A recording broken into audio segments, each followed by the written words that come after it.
Hello friends, ఈరోజు అయితే మనం ఈ ఫ్యాన్ అనేది ఎలా ఫిట్ చేస్తున్నాం మీకు ఈ వీడియోలో చూపిస్తున్నాం. ఈ వీడియో పూర్తిగా చూడండి. ముందుగా అయితే ఫ్యాన్ అయితే ఇప్పాలి. ఫ్యాన్ ఇప్పిన తర్వాత రెక్కలు అవన్నీ సపరేట్ చేసుకోవాలి. ఇప్పుడైతే మనం ఫ్యాన్ అయితే ఫిట్టింగ్ చేసినాము.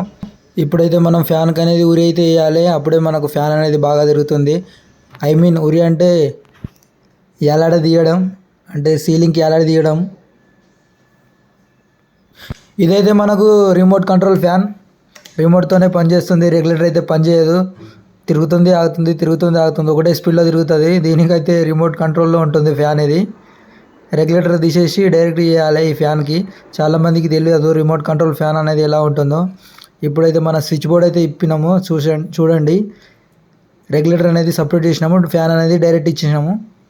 మీరు కూడా ఇలా డైరెక్ట్ ఇచ్చేసుకోండి. రెగ్యులేటర్ ఉంటే రెగ్యులేటర్ పనిచేయదు. ఇదైతే ఆ ఫ్యాన్కు సంబంధించిన రిమోట్. అందులో అయితే కంపెనీ వాడు సెల్ అయితే ఇవ్వలేడు. మనమే సపరేట్గా ఒక 50 రూపాయలు ఖర్చు పెట్టి సెల్ మాత్రం వేసుకోవాలి. ఫ్యాన్ మొత్తం ఫిట్టింగ్ చేసిన తర్వాత లాస్ట్లో అయితే ఇలా ఉంటుంది ఫ్యాను. స్పీడు కంట్రోల్ అనేది మన రిమోట్ కంట్రోల్నే చేసుకోవాలి.